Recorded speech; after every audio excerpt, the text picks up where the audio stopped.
Olá pessoal, tudo bem? Nós chegamos na nossa última pílula sobre a lei do contrato de seguro e o tema é aspectos processuais.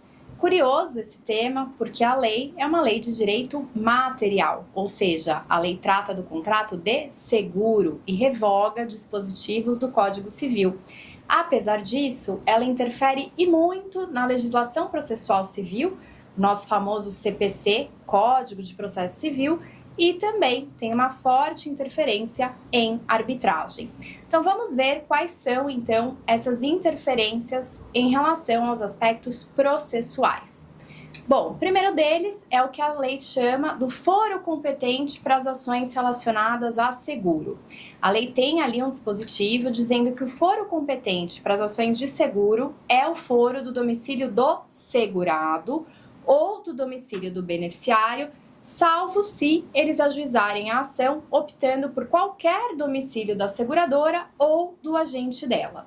A lei vai além e ela diz também que é absoluta a competência da Justiça brasileira para a composição de litígios relativos aos contratos de seguros sujeitos à lei, sem prejuízo da resolução de conflitos por meios alternativos.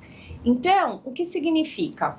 Que ela privilegia ali, ou ao menos ela estabelece a possibilidade dessa resolução de conflitos por meios alternativos, então, por exemplo, mediação e arbitragem.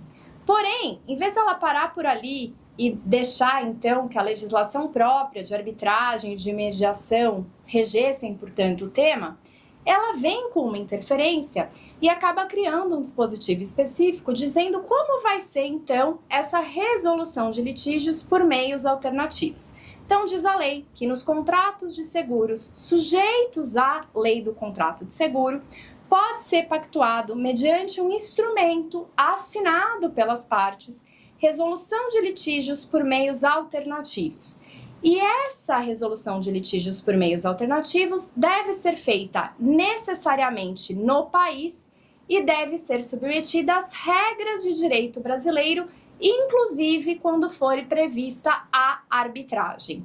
E aí, ela ainda prevê que a SUSEP disciplinará a divulgação obrigatória dos conflitos e das decisões respectivas sem identificação dos particulares em repositório de fácil acesso aos interessados.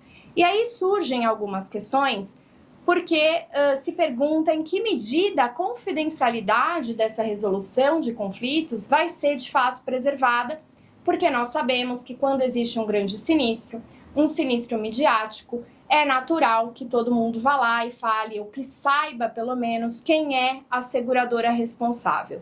Então, ainda que seja divulgada a resolução desse conflito, o desfecho, preservando o nome dos envolvidos, alguns indícios que estejam ali referente ao tipo de sinistro ocorrido, dependendo do sinistro que for, todos saberão quem são os envolvidos. Então, essa é uma preocupação legítima aqui com relação a essa divulgação, em que medida vai ser divulgado para que haja preservação, então, do necessário sigilo quando é escolhida aqui um meio sigiloso, como é, por exemplo, o meio da arbitragem. O outro ponto é como vai ter essa interação, né, com as mais diversas câmaras e a SUSEP para fins dessa divulgação. Então, esse é um outro ponto, até pensando em operacionalização desse aspecto.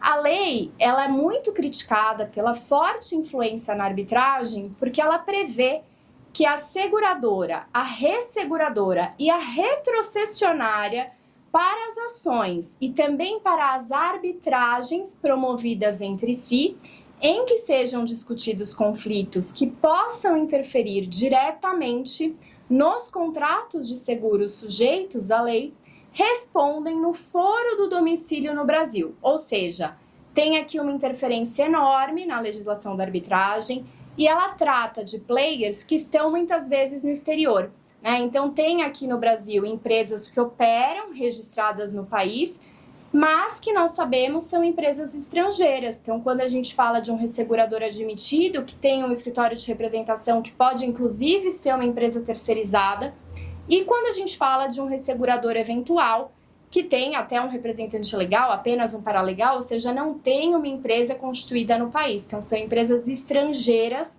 mas que estão agora submetidas dessa forma no regramento. Quando falo em retrocessão, mais ainda, porque eu posso ter um retrocessionário lá fora e que, de fato, não tem aqui nenhuma relação e apenas garante um risco referente aqui a um risco que esteja no país. Portanto, esse é um dos pontos de maior interferência aqui na legislação e que cria, de fato, uma anomalia se comparada ao regramento de todo e qualquer outro tipo de contrato. Então, é como se o contrato de seguro e o resseguro eles fossem tão especiais que até para o regime processual e para o regime de arbitragem precisam de uma proteção específica. Então, a lei, nesse ponto, interfere bastante nesses aspectos gerais, que tem, então, sido objeto de severas críticas, inclusive por parte de arbitralistas, né? Especialmente no tocante ao fato de que, na arbitragem, de modo geral, os conflitos eles podem ser solucionados de acordo com usos e costumes do resseguro internacional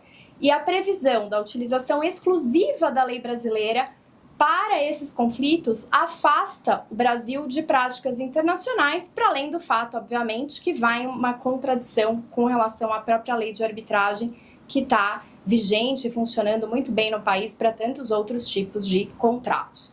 Bom, esses são os aspectos processuais gerais, que eu diria para todo e qualquer ramo. Mas a lei, ela ainda vai além e ela traz alguns aspectos específicos e cria um microsistema processual próprio, de algum modo, para certos ramos de seguros. Então, vejamos, por exemplo, para a vida. Para a vida, tem lá um dispositivo dizendo que o contrato de seguro sobre a vida é título executivo extrajudicial. E esse título executivo extrajudicial, ele será constituído por qualquer documento que se mostre hábil para a prova da existência do contrato e do qual constem os elementos essenciais para verificação da certeza e da liquidez da dívida, acompanhado dos documentos necessários à prova da sua exigibilidade. Depois, na parte de cobrança do prêmio, ela menciona a cobrança do prêmio fica condicionada a uma notificação infrutífera para o pagamento. Isso pode interferir, obviamente, em ramos como seguro-garantia, né, nos quais o não pagamento do prêmio sequer é oponível ao segurado, e ainda prevê a dinâmica de execução do prêmio que é cabível para tantos outros ramos. Então, por exemplo, ela diz: caberá a execução da cobrança do prêmio se for infrutífera a notificação realizada pela seguradora e sempre que esta tiver suportado o risco que recai sobre o interesse garantido. Para o ramo específico de responsabilidade civil, a lei também traz dois aspectos ali que interferem na dinâmica processual. Então, primeiro é a criação do instituto do chamamento ao processo sem solidariedade. Se nós formos lá para o nosso Código de Processo Civil, a gente vai notar que existe ali um instituto que é muito utilizado em seguros de responsabilidade civil, que é o Instituto da Denunciação da Lide. O Instituto do Chamamento ao Processo, no âmbito da legislação processual civil, ele existe, mas para hipóteses que necessariamente geram solidariedade. A lei do contrato de seguro, ela acaba com essa questão da denunciação da lide no âmbito do seguro de responsabilidade civil e utiliza, então, cria um novo instituto que seria quando a lei diz que cabe, então, chamar a lide. Segurado vai chamar a seguradora lide, mas sem solidariedade, ou seja, eu crio o instituto do chamamento ao processo sem solidariedade. Para além disso, a lei ainda ela chancela uma questão sumulada referente à possibilidade de ação direta, né, do terceiro contra a seguradora, mas ela dá uma limitada nessa questão que hoje não tem essa limitação em termos da súmula. Então, ela diz que o litisconsórcio ele será dispensado quando o segurado não tiver domicílio no Brasil, que é um ponto hoje que não está previsto, então, pela jurisprudência.